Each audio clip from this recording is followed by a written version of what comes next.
विहान गौरी को उस दानव के बारे में सब कुछ बता देता है कि अगर उसे उस दानव से लड़ना है तो उसे जाना पड़ेगा माता रानी के दरबार में। अब क्योंकि यह दानव अंधा है, कुछ देख नहीं सकता, सिर्फ और सिर्फ सुन सकता है, इसलिए विहान अपना फोन कांच के पास लगाता है और उसमें कॉल करके गाना बजाने लगता है, जिससे कि दानव का माइंड डिस्ट्रैक्ट होता है और गौरी वहां से भाग जाती है। गौरी माता रानी के मंदिर में जाती है और वहां पर उसे घुंघरू मिलते हैं। गौरी इस घुंघरू को पहन के डांस करने लगती है, क्योंकि यही इकलौता तरीका है जिससे कि माता रानी को खुश करके इस दानव को हराया जा सके। विहान डायनों की किताबों में से परछाई लोक में जाने का रास्ता ढूंढ लेता है और दौड़ा दौड़ा उस रास्ते की ओर जाने लगता है। इस ओर पूरा परिवार यह निर्णय लेता है कि यह सभी लोग एकजुट हो जाएंगे और एकजुट होकर डायनों का सामना करेंगे। जब यह एकजुट हो जाएंगे तो इनकी शक्तियां भी बढ़ जाएगी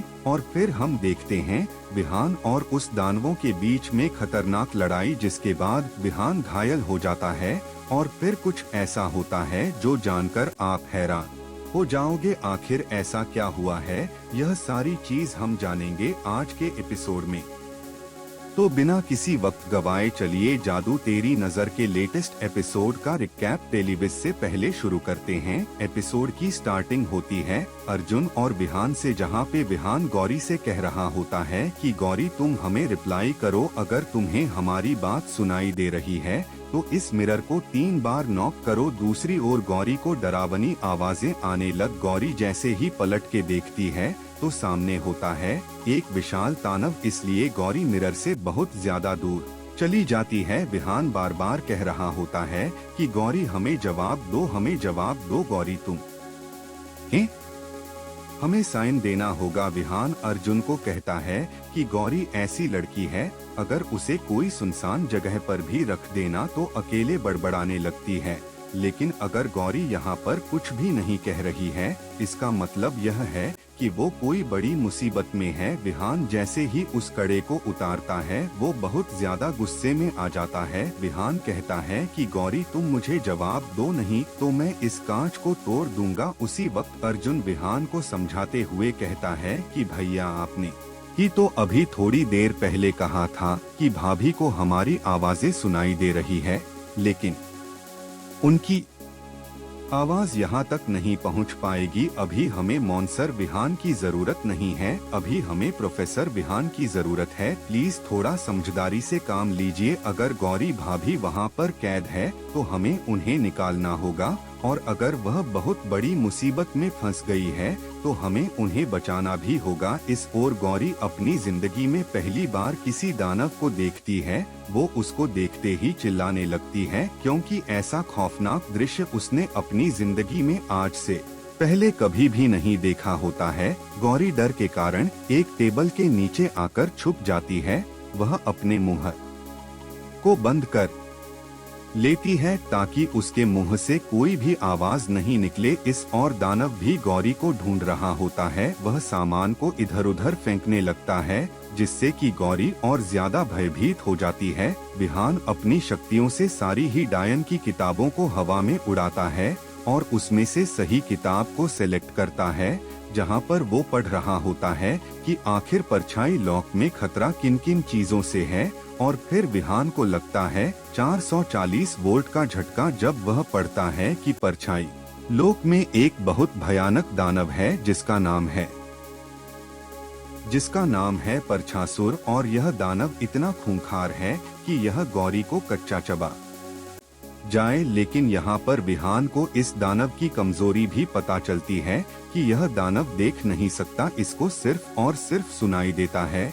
लेकिन इसके सुनने की शक्तियाँ इस संसार में सबसे ज्यादा खतरनाक है। हॉल में हम देखते हैं कि सिया सभी लोगों से कहती है कि चाहे कुछ भी हो जाए अखंड ज्योत बुझने मत देना, क्योंकि अगर एक बार अखंड ज्योत बुझ गई तो वह घर के अंदर प्रवेश कर जाएगी। हर्ष कहता है कि वह कौन? कामिनी सिया कहती है हाँ। हर्ष अपने परिवार से कहता है कि सिया को इन सारी ही चीजों के बारे में पता है और वह हमारी रक्षा करने के लिए यहाँ पर आई है और बाकी की जानकारी मैं आपको बाद में देता हूँ। पहले सिया तुम मुझे यह बताओ कि हम कैसे अखंड ज्योत को बुझने से बचा सकते हैं। इस हम विहान को देखते हैं जो कि अपने कमरे के पास वाले मिरर में आता है और गौरी से कहता है कि गौरी तुम मेरी बात सुन रही हो ना, मुझे पता है कि तुम परछाई लोक में कैद हो और वहाँ पर एक दानव भी है। बस गौरी तुम मुझे एक इशारा कर दो कि तुम मेरी बातें सुन रही हो, उसके बाद मैं तुम्हें बचा लूंगा। विहान कहता है कि गौरी मैं जानता हूँ कि तुम्हारे सामने अभी जो कुछ भी हो रहा है तुमने आज से पहले ऐसा कभी भी नहीं देखा होगा, लेकिन मेरी इस बात का यकीन करो कि तुमने मेरे जैसे मॉन्स्टर को झेला है। एक ऐसा मॉन्स्टर जो कि अपनी शक्तियों पे से कभी भी काबू खो सकता था, वो तुम्हें कभी भी नुकसान पहुंचा सकता था, लेकिन फिर भी तुमने इस मॉन्स्टर को कितनी बार थप्पड़ मारा है। तो बाकी दानव क्या चीज है, बस तुम मेरी बात सुनो। तुम मुझे एक इशारा कर दो ताकि मुझे यह बात तो पता चले कि मैं अकेला नहीं बड़बड़ा रहा हूँ। तुम मेरी बातें सुन रही हो। हालांकि गौरी टेबल के नीचे बैठे बैठे सारी बातें सुन रही होती है, लेकिन वह जैसे ही टेबल से निकलेगी तो वह दानवो उस पे हमला कर देगा। इसलिए गौरी चाहते हुए भी विहान को रिप्लाई नहीं कर पाती है। इस और विहान के इतने कहने के बाद भी जब गौरी कोई रिप्लाई नहीं करती है तो विहान को ऐसा लगता है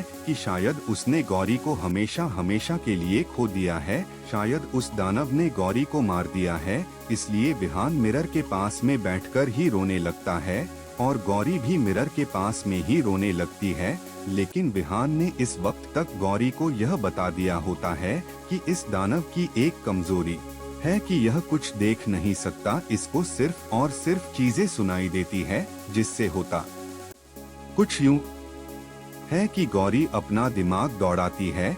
जैसे ही दानव उसके आसपास आ रहा होता है उसी वक्त वह वहां पर एक बोट लेती है और उसको दूसरी दिशा में फेंक देती है, जिससे कि उस दानव का ध्यान दूसरी दिशा में जाता है।